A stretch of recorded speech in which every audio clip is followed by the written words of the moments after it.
What AI has done to so many of us is asked us to learn something foundationally new and requires that we go to zero on a learning curve. And I find learning is one of these kind of amazing things because it's so vulnerable. Like to really be bad at something in front of your peers, to be bad at something in front of your team for whom you are supposed to be leading. If you're really going to learn it, you have to give up this false sense of I know what I'm doing. You sort of are showing your soft underbelly. David Blake is the co-founder and CEO of Degree, the learning and skills platform he started in 2012 with a mission to jailbreak the degree. Recognize the skill, not the credential. He's the co-author of The Expertise Economy and the co-creator of the Skills Quotient framework. Today, David talks with us about why he believes the AI rush of 2025 actually set back the skills agenda, what leader-led training looks like when agents enable learning in the flow of work, and why naps are the answer to being a CEO for the long run.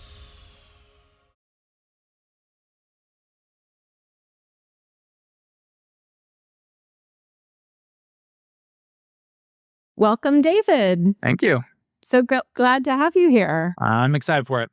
I've been told you're two are sharks, so I've come prepared for the hard-hitting questions and excited to get into it. Very cool.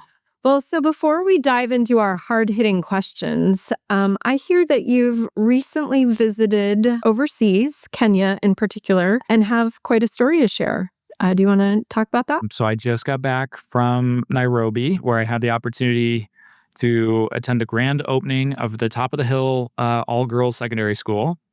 And this has been one of the great privileges. I've had the chance to see a few things in my life go from idea to reality. As an entrepreneur, most of those were my dreams that I was working on to become a reality. And I'm so very grateful for the very many people who have helped bring alive my vision. And this was the vision of a woman named Mary Murimi. And I met her in South Africa in 2018 at a World Economic Forum event. Her story is really compelling. I'll give you a very quick version of it. But she's the oldest of 11 kids. Her father worked, uneducated himself, worked as a driver for a British landowner. Girls got to go to elementary, primary school, but not to secondary school without having to pay for it. That tuition was more than the entire family income. But her father approached his employer and said, if you'll pay for my daughter to go to school, I'll do that in exchange for my salary. And I'll sort of work for free if you'll pay for her to go to school.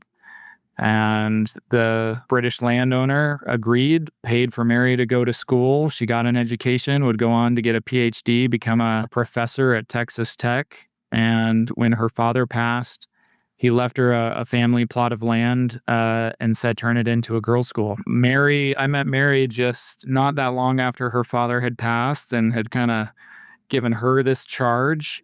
Mary, I suppose, in me saw someone who cared about education and as an entrepreneur maybe knew something about building things in the world. But, for the truth be told, I felt quite unqualified to help build a school in Kenya where I had never visited and, had never built a school. But I agreed to help. And since 2018, we've been at work on bringing this kind of dream and vision to life, and had the great privilege of getting to be there at the grand opening just a week. Wow. How many kids are in the school now? So we've fundraised and built this phase 1. So it's dorms, kind of like the cafeteria meeting space, and then the classrooms. And that capacity can fit kind of 150 to 200 girls. And then as we're able to raise more funds, could eventually fit as many as kind of 600 plus girls. Wow. And so there's the school, and then there's David Blake's idea of a school. So how did you bake in some of your philosophies into this? So it really is just serendipity that we both have a very competency-based view of education. I, prior to Degree, consulted for a university that was moving to a competency-based model. So I had kind of up close and personal experience just in that part. She came to the philosophy of it on her own.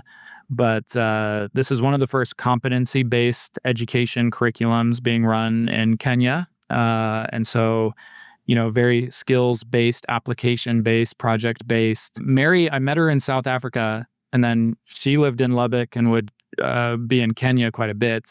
I lived in San Francisco and then later Salt Lake City. It was only the second time I'd ever met her in person at the grand opening of the school. So it's like one of a very meaningful relationship in my life that's been almost exclusively virtual. And so again, we had no prior kind of context for each other's backgrounds or life. It really felt just very simpatico that we both shared this kind of competency-based worldview on education. So the curriculum's very cool that they are getting to use out there as well. So amazing. I really do love the idea that when we have these passions and when we are just open to see where they take us, you end up doing really amazing things. So thank you for sharing that story. It's really inspiring. Yeah. Yeah, I just love your entrepreneurial spirit and how you've applied it to so many things. I saw that you had run for vice president, which I didn't even know was possible. The whole podcast on its own right there. Yeah. Every check and balance on divided government that the founding fathers gave us, every single one of them is vested in the vice presidency. And so that's what drew me to the vice president is kind of a fulcrum point in the framing of our government as a opportunity to help affect kind of the tribalism and polarity that we have right now in the country and in kind of our politics. And so, we have a constitutional right to directly elect our vice president. We don't. The how and why of that is a story of political influence over the ballot and partisan influence over the ballot. VICE.RUN was an effort to kind of wake Americans up to that particular right that's already been granted to us by Thomas Jefferson and use it as one of the ways in which we can reclaim the health of our democracy. But anyways, that's a big causes. Big causes to start off the Meg and Amy show. Maybe we should. Well, let's talk a little bit about your origin story for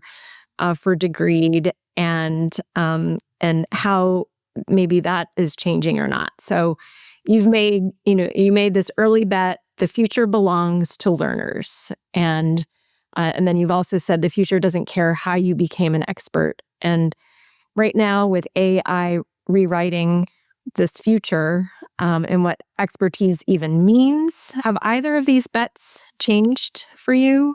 Or are they just further sharpened? What's your sense here?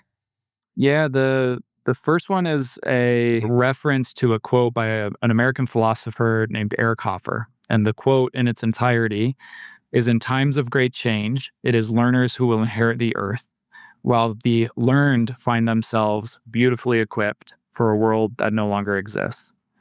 And I've always loved that quote. I've always loved it. And just inside this week, even I've quoted it yet again in different conversations because I believe it really. There hasn't been a change this big in our lifetimes, and between the three of us, we've all shared many transformative moments in our society, in our careers, in politics, and national events, Black Swan events. Just the world has been under great change. And yet kind of what AI is doing to the world and careers, I think is going to prove to be the biggest one yet. And so it is the type of change with which that quote is especially true.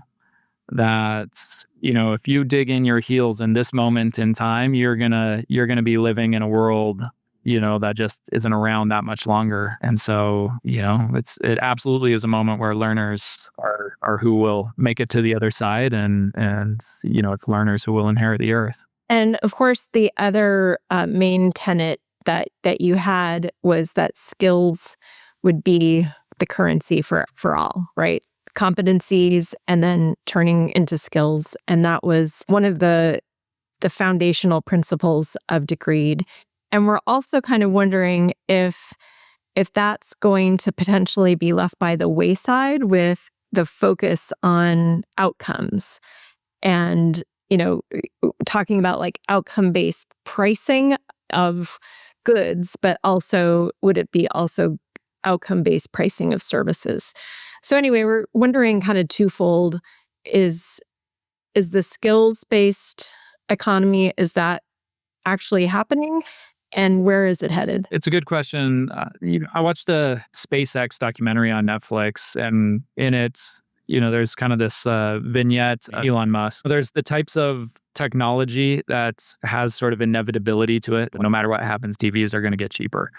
But we tend to take that Moore's Law, TVs will get cheaper, and think about anything with technology with that kind of inevitability. And and the point he was making was, especially in the case of, Mars and space travel and getting back to the moon, like it's not an inevitability. And if anything, sort of the political will was diminishing, sort of the window in which, it would be achievable in many ways felt like it was closing. And so, it was just to me a reminder that we shouldn't always default our thinking to things being inevitable. I think skills are one of those. I think it is the better way. We've gotten mature enough in this idea. It's had enough research that we've gotten to see, World Economic Forum and Deloitte and McKinsey publish on it. And we've gotten to see some of the evidence that it is the better way. Don't confuse that with it being inevitable. And I actually think that 2025 and AI largely set the skills agenda back. This was a heavy lift and kind of organizing it as an idea, as a concept, mobilizing research and organizations. I remember Patty from Walmart.org talking about one of the reasons why it's so challenging is that if you wave a magic wand and get all of Walmart to operate this way, kind of everyone can see the benefit. But the challenge is you have to start somewhere. And so if you make skills the sort of atomic unit, the organizing unit of performance management, but just performance management, well, if the talent org isn't using it and the learning org isn't using it and the rest of HR isn't using it, and so it's this, singular pocket where you're trying to make skills be the way of organizing, well, it doesn't unlock sort of the system to operate this way yet. And so it's this challenge. There's a chicken and egg dynamic to it. And so that doesn't mean we can't get through it, but it means that there is this cold start problem to getting an organization to work this way. And 2024 was like, okay, big organizations have made commitments and strides, and we're starting to do it. And then I feel like 2025 was the year of IT had to roll out AI across the whole org. All the oxygen got sucked out of the room. All of the attention went other places. And the skills agenda, I think in most organizations, it's not that they said it's done, it's over, it's dead. It just, the attention fully moved on. And so we're going to have to see, inevitably, I think AI will be an enabler of getting skills data on people and teams and organizations. It will be helpful in ways. And yet in this moment, I think it's mostly put the skills agenda on pause.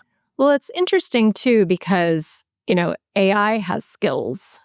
I would conjecture that the future of the skills conversation is going to be, human and AI skills combined. And, that's going to be what people are really caring about and thinking about. And so it's not just the human skill conversation of 2024 anymore, but it's a completely different one. It builds on the same foundation, which is understanding your capability as an organization and how to apply that capability to the most important things is important. And I think that's probably where people have maybe lost the plot a little bit, because they were spending so much time thinking about skills as the solution, as opposed to recognizing how skills were helping them solve the bigger problem in this. And just sort of the thing that constantly got under my skin a little bit on the skills conversation. And most organizations kind of had this idea that, oh, well, we're going to figure out what are the 3 most important skills, and then we're going to say, oh, everybody needs to build that skill. And so I think AI is kind of, in addition to sucking the oxygen of attention span and budget and all of that, it's also caused everybody to be like, well, the only skill that matters is that we get everybody AI equipped and AI enabled. And even that, they're falling into the same trap, because it's like, to do what? Right? Like, just because you have AI fluency, if you don't know how to apply that AI fluency to something valuable in your business, you're going to see the blowback of like, oh, tokens cost too much, we're doing it wrong, all of these other things. And so I think, again, back to the, like, maybe it is in all of our best interest to just lean into making the solution that we're thinking about bigger and the problem bigger in, okay, we really do need to tease out what are the things that are getting in our way of achieving whatever is critical for the business, and what are the levers that we can use to mobilize towards those goals. And again, I think skills has a really important place to play here, but if we don't help get more people equipped with that bigger vision, we're going to just keep chasing our tail to try to do something that's not really going to be sustainable, because it is a lot. It is a lot. I was on a panel with the head of the corporate academy at Bank of America, and he cited how they've organized around 200 skills. And like, just that comment, I think, is fairly prototypical of a lot of organizations of that size and scale. And, I think we're at a moment, the comment I made following it, and we partner with Bank of America, is skills in the old world was such a complex problem that it led to trying to make it as simple as possible. Getting a whole organization to think this way, getting the technology to adopt it, getting the taxonomies to talk to each other, getting the talent org and the learning org and the HR org to kind of all adopt an approach. It was all complex enough. When B of A says, we organize around 200 skills, well, of course, in an organization the scale and complexity of Bank of America, there's probably hundreds of thousands of skills ultimately inside the organization, and the diversity of its people. But because it's such a complex problem, it leads to this kind of, let's make it simple. And I think one of the things that AI is potentially going to do is AI can handle so much context and richness in the complexity in what it can ingest and what it can output. So, we've been on this trend of making skills a very simple idea, and I think AI is going to enable a world where it can actually have more context and richness to it. And so I think the journey we're going to go on with skills inside organizations will inevitably be affected by AI. One of the other things I'll say, just going back to, you talked about the human AI hybrid that is sort of organizations increasingly, and how do we think about the capacity of the organization? Just this week, we've started to talk about, when we do skills reporting inside an organization, can we bring back, the Claude skills, and not just, how many skills exist, but how much are those skills being used? And it would be a very telling thing already inside our own org. We're trying to find, so how many skills, Claude skills, do we have inside of Degreed? And who has authored them? How many have I pulled down and used, and at what frequency? And it's not a perfect measure. So far, none of these, token maxing, kind of no one measure is perfect, but it would be very telling to know, this person has 2 skills and uses them, once every 6 months. This person has, 31 skills, and they're using them thousands of times per month.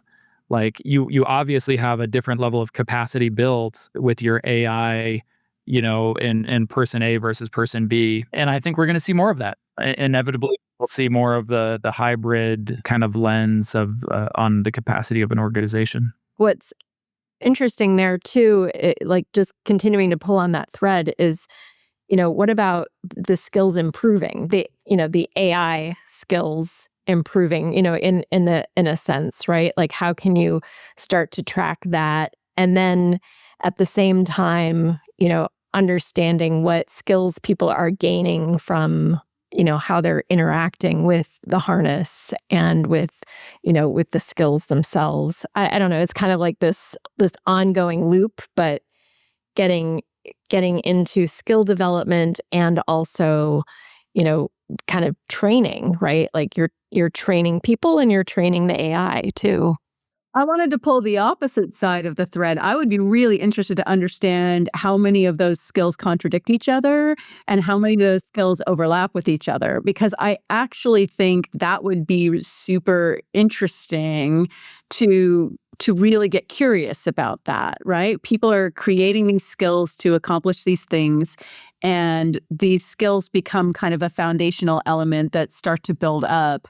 Where is the best of us in that? And then where are we recognizing places we've accidentally introduced friction or inconsistency? I think there's just so much power in getting curious about how we're developing and evolving skills in this world, and what does that mean for how the business is run.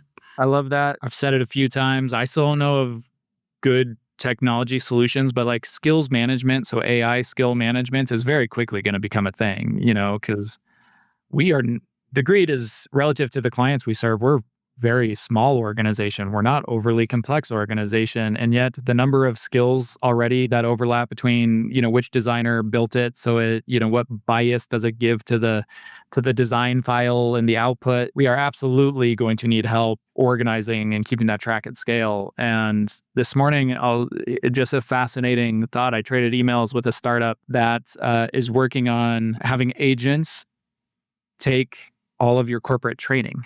So smart. If you think of your corporate training, that corpus is at some level everything you want your employees to do, what you don't want them to do, what considerations you want them to mind, what guardrails and rules you don't want them to cross. Like, as a corpus, it is in many ways the embodiment of what you want out of your employees and their output and productivity. And so it's a interesting set of context and guidance to give all the agents you inevitably are going to have, and the skills that our AI is using. And so go send all your AI through all the corporate training. Yeah. That's brilliant. That makes complete sense. Yeah. Yeah. We had a conversation about our own sort of like vibe coding rabbit holes, and the compounding value is where that light bulb hits. So you're just describing a way to get to that compounding value more quickly. And it lines up really nicely with where I think the role and responsibility of the L&D department might be evolving, or I'm hoping I'm putting this out into the world so it happens. All your training corpus that's been built up over these years by really smart and focused individuals to help support the business, like that's a tremendously valuable asset. But we all also know that things change, and over time and keeping it up, it becomes very complicated. And then in this world of AI, the idea of ever getting ahead of like what's the most important thing to be building learning for, it gets much more complicated. And the role of learning and development as the place that centralizes and bottlenecks all of the corporate learning, like that, those days are over. But I do think that there is this kind of core context that group would be especially well equipped to help engage. And what I mean is that when we start to talk about, reducing spans and layers and changing the roles to be these hybrid roles, and, we're just putting more on a smaller number of people and expecting that the benefit of technology, they become significantly more productive. Where I think the gap is that we're believing that these context engines, these sort of central repositories, are going to be sufficient guardrails for a smaller number of people to do bigger amount of things. And anybody that's worked in a big organization or understands how bureaucracies work in general recognizes that there is a lot of bad things about bureaucracy, but there is something that it does help with, and that is the long-term institutional knowledge of where things have gone bad, and maybe some guardrails that are slow things down. When you take all of that off and assume that the context engine is going to do it, you recognize that there's going to be some really hopefully comical, maybe tragic places where these agents just take the algorithm and go to town without any oversight. And most of it because how could you have predicted? And so I wonder if the L&D group could really step up into helping to build the corpus of what is our business What is the soul of our business? What is the mission of our business? What are the values that need to be the kind of embedded? And how do we as a business serve customers, make money, all of these things, right? These things that like get really lost in translation in a big organization where most people don't really understand the specifics of how their actions line up to the bottom line. And yet they're penalized for it because everybody's looking for revenue per employee to be growing at this moment. And so if there was a way for L&D to step forward and say, like, the most important content that we should be making sure to be building and supporting and maintaining is the content that is, who are we as a company? What is our mission? How do we exist? What does success look like? Yeah. And is that in the corporate training today, or is that tending towards more like don't sexually harass anybody? And there's an opportunity to transform that corpus a bit. Reading a book right now called Reshuffle, and he opens on Singapore during COVID and how ahead of the curve they were, and then how the outbreak happened all the same. And essentially because they didn't anticipate all of the edge cases, and in this case, the late night business socializing that happens in these clubs in Singapore, and that alone was like this edge case enough to be a vector and for it to spread. You know, right now in the headlines, we're seeing Waymos keep driving into deep bodies of water just because the LiDAR can't do depth of water and don't have that context. Like, there are going to be edge cases. I think organizations, there's a big difference between the complexity frontier that organizations are working against. You know, if you are Disney World, you build the system such that literally you can hire anyone and it should be successful. You know, the system is the product. The human is almost this interchangeable sort of cog, because they have to operate at such scale, and the experience that they are trying to create is consistent. It's really well defined, and you can train people in the Disney way. There's other businesses for which the task is itself so complex that the best you can do is state the goal, give a North Star as to what we're trying to accomplish, and maybe some principles to guide the way. And AI is going to play very different roles inside of the complexity of the job that kind of sits behind each one. You know, inevitably, as hard as we think, we aren't going to be able to think of all the edge cases, and will the central brain really be, how intelligent will a centralized brain be in being able to guide us? And yes, but inevitably, you know, there's going to be some cracks. On the org design, Jack Dorsey's flattening and, you know, all these things that are happening, I was curious if you had a particular point of view on org design and roles going forward. You said that like this is the biggest change that we will have in terms of careers and everything. And I'm just wondering, from your own experience within your own organization, as well as working with, you know, Fortune 500, et cetera, do you have a point of view there? I have three very quick thoughts. I mean, one, I've been on the record now since the beginning. My thesis of the world is the rate at which technology is scaling is outpaced the rate at which humans can develop. That leaves the skills gap, and that is widening. And that dynamic, that macro dynamic, is actually going to mean that there's always demand for more. We're in a world where the context is there's an insatiable demand for skills. So I think we will remain at full employment, plus or minus some macroeconomic ups and downs. But I do not believe AI is going to displace humans, on the record. Still believe that. Thought one. Thought two. And also, there's a viral post very beginning of the year, January, February, about how AI is coming, and if you don't see it yet, you don't get it. Like, this is going to wipe out your job and your neighbor's job and your uncle's job. The tsunami wave that's about to hit you is going to be so big. And in it said, you know, 2026 is going to be the most important year of your career. Act accordingly. I still believe that line. I do believe 2026 is going to be the most important year of your career. Act accordingly.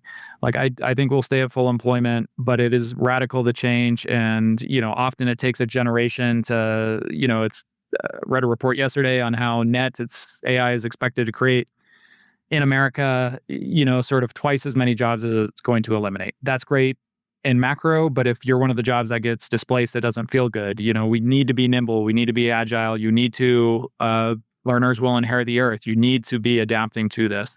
Third, and then in terms of org design, and even at Degree, I brought back a principle. I'm on my second tenure as CEO. I led it for the first 7 years, stepped down to do the vice presidency, came back into ed tech 2 years later, and Degree acquired one of my startups 2 years after that to bring me back.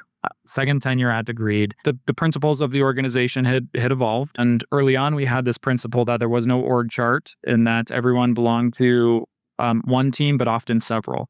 And so early on, I tried to make team formation the organizing unit rather than a pyramid and hierarchy. And I left it alone. When I got back, Degree had its org chart. It had its many layers. And there's pros and cons. I left it alone. But when AI showed up and we really began working on our internal AI transformation, it was the first time that I was like, we need agility that in the org chart is getting in the way. If every time I need to mobilize you to a new task, I need to retitle you and change the org chart, it's just too slow. We've reintroduced this idea of team formation is our organizing unit.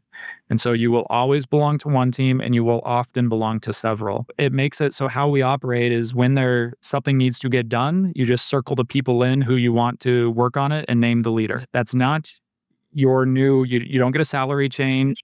That doesn't change your job description on LinkedIn or on your resume. But, being able to circle people into problem solving is a much more agile way of progressing your way through a dynamic, changing field of play. Concept of dynamic teams. Yes, Amy. I've been a proponent of that for a while. I did not know that of you, but very simpatico.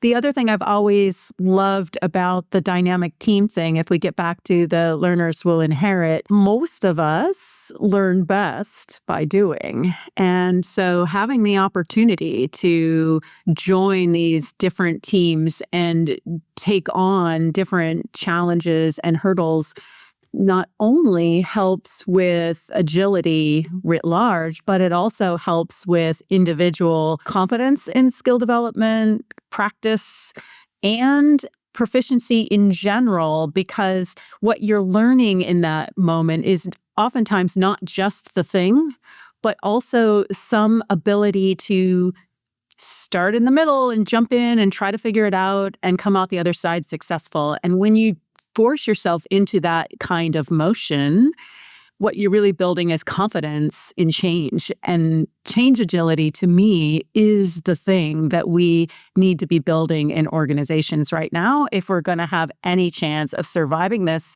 without doing so much individual harm around psychological safety and sort of the human response to it. Because otherwise, we're just asking for a lot of trauma experiences in the workforce, I think.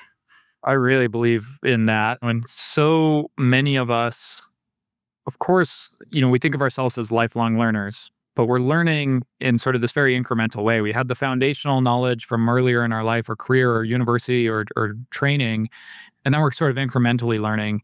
And what AI has done to so many of us is asked us to learn something foundationally new and requires that we go to zero on a learning curve. And I find learning is one of these kind of amazing things because it's so vulnerable.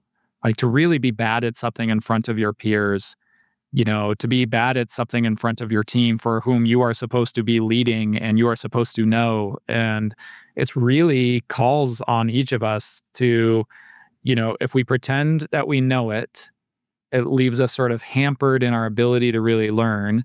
And if you're really going to learn it, you have to give up this false sense of I know what I'm doing. And one of my favorite Degreed team calls this year, one of the women on our team came on in front of the whole company, just in the spur of the moment.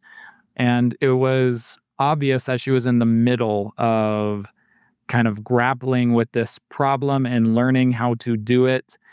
And it really was just like to me, a beautiful moment of like, that is learning. And to show to the whole company that like you don't have it all figured out yet, but you are in progress of going on that journey. It inspired me as a learner. And I think it inspired a lot of others. But you sort of are showing your soft underbelly, to do it. Yeah, it's all about showing your work, right? Because the work is easy to get done with AI, and it's kind of hard to know who's doing it and who's thinking it through and where the work's really coming from. But being able to show your work, warts and all, is the beautiful part. So back to kind of skill development and then also, the planning for the future, preparing for the future. Meg and I each have a kid in college, and I believe you have one headed there as well. And so I was wondering kind of your take as we are trying to provide guidance and, to deaf ears, to be quite honest, to our children, but we still want to provide advice. It's really hard because, nothing from our own experiences really apply. But we're just wondering, in university, what to learn, how to approach it, how to take AI into consideration, but, not overuse it. And then thinking about, how to thrive in the world. What's your perspective on that, David? I would happily take your perspectives because I think we are all in this together with imperfect answers and an imperfect view of the future and wanting the very best for our kids. And one meta comment I think is an interesting one. The Pew has a longitudinal question that they've asked Americans forever. And in it is sort of, do you believe in the value of higher education? So that's the first question. And against that question, the respondents have fallen off dramatically. We've lost like 20 points in, 15 years. So it was like 60% of Americans said yes, they saw the value in higher ed 15 years ago, and now it's like 40% of Americans say it. It has fallen off dramatically. But then they have a question, which is, do you want your child? And that one has persisted at like 6%. And so it's sort of this broad recognition of like, it's a failed system. I want the best thing, best chances for my kid. My household Degree's mission is to jailbreak the degree. I'm the one household where I don't want my children to feel parental pressure not to go to college. I'm proud of my oldest daughter who is decided to go to college. She's rebelling, huh? She's rebelling against her father and headed to college. And one of the things with their education, we ran a micro school for 4 years, kind of took their education into our own hands, in ways. And the best recipe I've come up with for the moment is, what is your goal and how do I help you work backwards from it? I'll maintain a love of learning and maintain the meta skill of knowing how to learn. And, past that, I don't know what tidal waves are going to come trying to knock you over in your career. And I don't know what jobs are going to exist, and I don't know what you're going to need to learn. But like, if you can know the journey of setting a goal and doing the learning to help you unlock the goal, that meta recipe is kind of the best I feel like I can do to equip, my kid in this world. I definitely love that reverse engineer. I think that like more people understanding how much agency they actually have and thinking that way would be net beneficial. This is such an interesting area of being conflicted. So, I'm first in my family to go to college and I'm a Pell Grant student. So imagining a future without college sounds awful to me. And for a lot of reasons, not just educational. I don't think I just got learning out of college in the textbook sense. I figured out how to exist in the world. And so, I want that for others in sort of a big way. But as you look at the cost curve and the opportunity curve, I see myself as so fortunate to have kind of threaded that needle in a net beneficial way. I try to imagine someone in my situation coming forward today and recognize it's really not the same. And one other thing that I think is so interesting, our experiences are not helpful for our children, and it's not just about the college question. The world isn't the same as it was before. And so I think of this often in the same way that a lot of leadership advice is counterindicated when applied to women versus men. So some of the things that we know to be true of how to train leaders, it actually doesn't work when you try to do it for women versus men. Understanding that, we all live the world and learn to exist in the world through our own lens. And so it's very hard to step back and focus on the metacognition of where my experience not be universally applicable and where might someone else's experience be more material to this thing that I think I know. I'm just really curious, how do you bring some of the same advice to the corporate lens and to the corporate customer? Several thoughtful pieces in your comments. Try and answer the question directly. Back to where we started, I just got back from opening an all-girls school in Kenya. The power of education and the fulcrum that it is in the world is immense, and also it's uneven. And so there's a lot of work that we have to do. I'll say my next great ambition is to start a university. I believe the world has more demand for learning education and skills than everything we've ever invented. It's still insatiable. That's every university, every online course, everything we've ever invented, we've thrown at the problem, and still the demand far outstrips the supply. And there's no solution set where universities aren't part of the solution. I'm very pro-university. I'm just very anti-terminal degree being this all-or-nothing binary kind of terminal degree framework that we operate inside. But we need higher education to be part of the solution set. As we bridge into career, I think, an interesting, a crazy stat, one that I don't hear talked about enough, which is the employment rate right now on high school grads versus college grads. And, we got to be careful whenever we cite anything with higher education. Most often it's a trailing look back. And so it's it compounds the, different decades into the number, and it muddies it in a way that often isn't giving us a crystal look at what is happening right now. The employment rate is a snapshot number. It's a here and now number.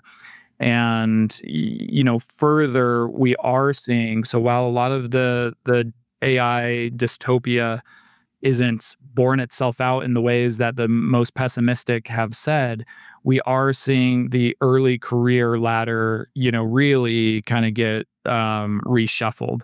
I forget what university president I was talking to at a recent conference, but he said it's now mandatory that everyone has an internship. And that sounds like a small change, and in many ways it is. But and so many of us did do internships. But just the shift from it being encouraged to it being required, I do think is a step in the right direction. We essentially have to merge more of the learning and earning. We need it to be less discrete learning period than the expectation that I'm now full-time in application and working to apply that learning. And it's got to blend itself together more. We need a more porous wall between universities and work, between learning and earning. Easy to say, hard to do. I feel like we could do this, right? Corporations could care about early talent and internships more, and I think universities could help facilitate that more. I think that's within our grasp. We just have to want it bad enough, I think. I've always been optimistic and hopeful that we will see employers take on more and more of the role of educator. I know this sounds like this sort of aberration of a classical liberal arts education to let the employers through the gates, and but working for someone for free for a year is still less expensive than the tuition I pay in higher education. There's been this backlash of unpaid internships, and I think it's a bit dangerous. And unpaid internships have been a sort of this unequal wedge. Those who have safety nets and the support of parents or money can take them. Those who don't can't. But I do think it's a part of the conversation I would challenge, because I think part of what we've got to do is make getting your first job, the barrier needs to come down. One of the ways of bringing the barrier down is to work for free. We should always just remind ourselves that is cheaper than tuition anywhere. I don't see any reason why we couldn't figure out scholarships for that as well. Having been somebody that was very poor, I actually never did an internship, and I think it was mostly because I'd never heard of that as an option. It just tells you how young and naive I was. But yeah, I think there's ways we could figure out how to make that at least, survivable by someone in we have student loans, we have grants, we have, why couldn't we come up with some endowments that focus on need-based? And I know some schools do it, but usually they're like the elite schools, which those kids probably already have pretty good routes to most of the things, right? I'd like to see it in more places where there's less privilege already baked in, if you will. I wanted to switch gears entirely for the last bit of this episode. So I wanted to really get a sense of where Degreed is headed next, David. So I know you have a new product out called Maestro that's doing really well. And I was thinking a little bit about, some of the competing narratives about like, well, can't you just do that using a foundation model?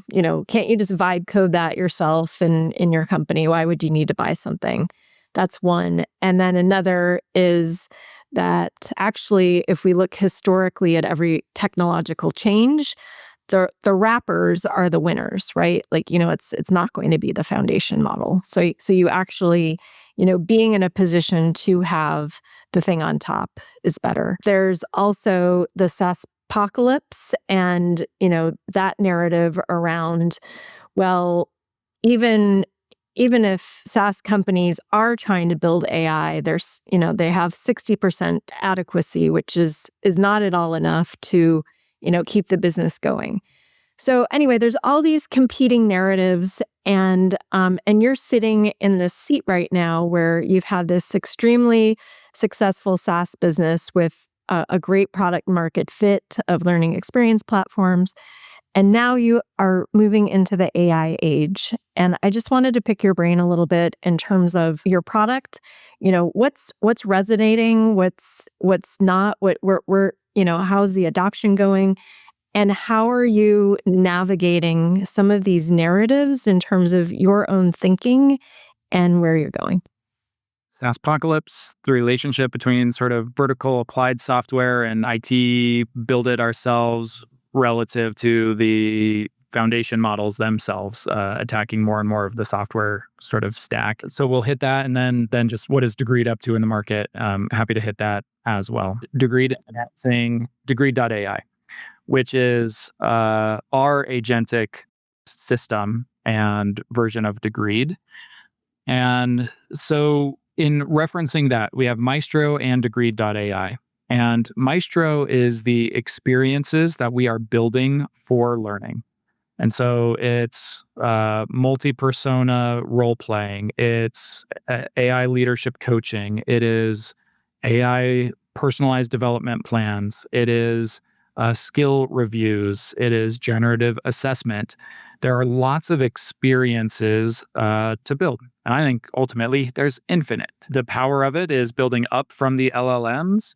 You can build now just really incredible learning experiences, the type that we wrote about in our science fiction books, in decades past. And there won't just be a dozen of these, there will ultimately be thousands and millions of them. And has it gotten easier to build those experiences? Yes, it has. But that doesn't take away the thoughtful care that ultimately does need to go into a good learning experience. And now we get into andragogy and pedagogy and good learning science, as well as then layering it with an enterprise scale regulation. And you've got, your European work councils that you have to mind relative to your regulations in other places.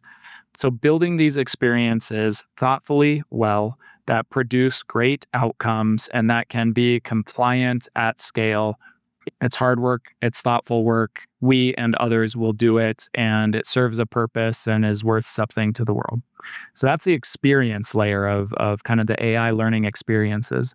And then sitting below the LLMs is really the workflows and how can we orchestrate learning across organizations in new and more autonomous ways using agents and sort of the agentic mesh that is emerging in these large corporations.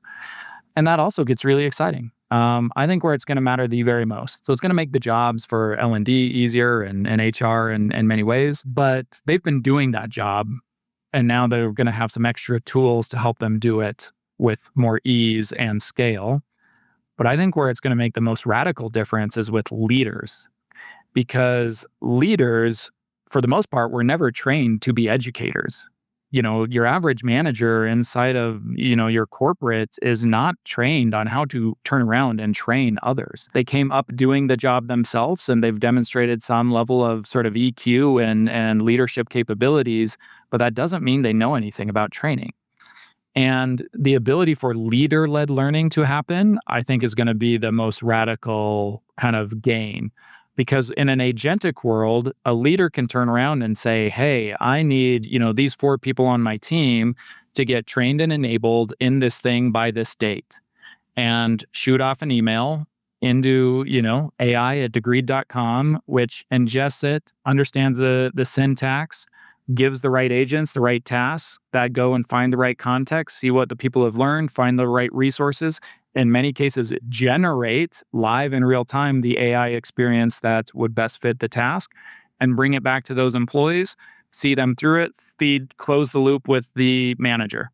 Like, I think the ways in which we're going to be able to empower our leaders to be learning leaders is going to be a huge kind of stepwise advance, and I'm excited for it. To step into just like the SaaSpocalypse, the role that vertical software has to play, and the role I think the LLMs will take on, we are seeing their march through verticals, and we are seeing the release of features and functions that are essentially wiping out entire categories of software. I do believe that the LLMs are in a position to command an enormous sort of portion of the software spend, and the role they are going to play is, I think, immense. We're seeing, was it Murdoch, who just did a big asset sale in the media space kind of 2 or 3 weeks ago of kind of a bunch of the podcasts and the Vox Media. And I was listening to a podcast on that purchase, and kind of the thesis of it all, where it went wrong, is that the economic rents all just went to Google. So yes, these media properties were getting bigger and bigger and bigger. They had paid handsome prices for them originally, and they did indeed grow, but that the economic rents all went to Google.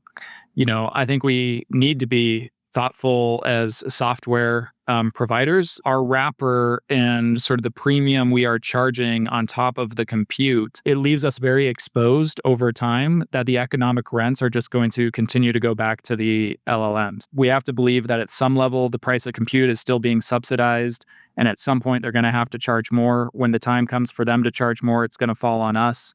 How well are we going to be able to turn around and increase the prices with our customers and end users?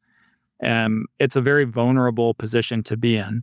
So the last thing I would say to, for us and for others, is we need to use the value add position that we are in to diversify kind of the partnership and how we add value to our clients. It's good news for Degree in that I've always seen us as an education company, not a software company. I think when you give yourself that framing, the need for skills inside an organization, the need for enabling your workforce has never been greater.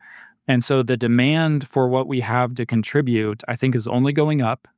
I'm not worried at all about the need for human development is going to go away. We need to think broadly about who we are as a partner to our clients and how we serve them. And that's how I intend to survive for decades to come as sort of the economic, equation shifts over time. I don't know if you totally realize this, but you just completely role modeled for all software leaders out there today how to reverse engineer where you want to be and find your way to it. So you articulated so beautifully. You want to be in helping human development, and you want to reverse engineer that in a way that is both sustainable for Degree, but adding value to your clients. Super, super cool. I really, really love that. One other thing to add to your AI vision, which is, again, just reinforcing what you're saying. We've talked for years in the learning discipline about learning in the flow of work and how, just-in-time learning and all these sorts of things that people kind of aspired to. I think you're flipping that on its head a little bit by this leader, manager defined need and filling that need. And what I think is really powerful there is, again, recognizing that it's no longer viable for anyone to sort of figure out what people need to be productive. It's better to get that closer to the point of need and to add the value there, because people need to be building those skills as they go. And so flipping that on its head isn't just about solving that in the flow of work problem that we've always been going after. It's solving the thinking of what is important into that as well. So as opposed to pushing something in this like magical workflow moment that you've predetermined somebody would need, you're actually crowdsourcing and co-creating what is the need, and then how do we deliver it? So really, really cool. Sorry to get geeked out, but that makes me Thank happy. you. It's I appreciate the comments, and on your latter point, I'd say it's an and world. When you think of the power of great public transportation and bullet trains in Japan, versus the power of Uber and being able to pinpoint me anywhere and go to anywhere, there's kind of a role for both. And like universities are kind of like the trains, it's heavy infrastructure and there's a role for it to play. And we want trains that go 300 miles an hour are better than trains that go 100 miles, an hour. Like we want good versions of it also. And yes, is in the flow of work learning gone? No, but we're also living through an era where like foundational learning, all of a sudden, all of us have a foundational thing we have to go learn. Because if you aren't learning it, again, learners are going to inherit the earth. You're sort of going to find yourself in the old world. All of us have been tasked with going back into a foundational learning curve. And it's been humbling, even for me. And this is what I do for my job. It really has taken some courage and bravery for me to appreciate and say in front of many, many others and audiences all the stuff I don't know about AI and just go on the journey. But we're going to need both. What this moment has exposed is different than what we were solving for in 2015. You've been in this role in various states for 14 and a half years and done all these other things. Like you're a very busy and ambitious man. How do you keep your energy up? I've rarely been accused of brevity, but naps is the long and short answer I have to this one. I'm big advocate for napping, and early in Degree's history, when we were all in one little room, there was no place to hide my napping. So everyone very early on got to witness. I'd pull my chair down to the floor, kind of use the back of my office chair as a pillow, and nap on the floor in front of everyone. And I've always been a napper. Did George Costanza like build the little space underneath the desk? Yeah, no, I wish. My desk had no front to it, so it wouldn't have really helped. As we've grown, our offices all have a nap room. I really do believe education's a great fulcrum and lever in the world. And as we're able to do the work, I hope it's able to provide leverage in people's lives and careers and to our clients and partners and in the world. It does get stressful, and I'm very prone to sort of being an anxious. I come by it honestly. It's in my genes, but I'm an anxious sort. I've also found that when I get really stressed, nothing does better than a good nap. So lots of napping. All right, I love that. Well, that was a lovely hour to get to spend with you both. Well, thank you so much. Like I really think you both gave us a lot to think about, but also, again, you role modeled some really important things. Leadership in this moment requires, first and foremost, intellectual humility. And I think you've both described it and modeled it beautifully. So thank you for that. You really inspired us. Appreciate the compliment. Well, that was fun, Amy. What did you think? Oh, what a delightful man David Blake is. Wow. I want to be him when I grow up. Totally. And how cool that he's reading Reshuffle with Sanjeet. How about that for us? What a throwback. That was so cool. Yes. What a great time. Yeah. I feel like it's so nice to check in with somebody who's thinking of it both top down and bottom up. And that was really joyful for me. So glad we made it happen. Seems maybe like he almost reads as much as you do and is connecting all the dots and doing all the convergences and thinking through all the things. So I just love that. More podcasts than I do, even, I think, based on some of his little drops there. That was pretty impressive. So hopefully we get into his listening habit as well. That's a goal, a stretch goal for the Meg and Amy show.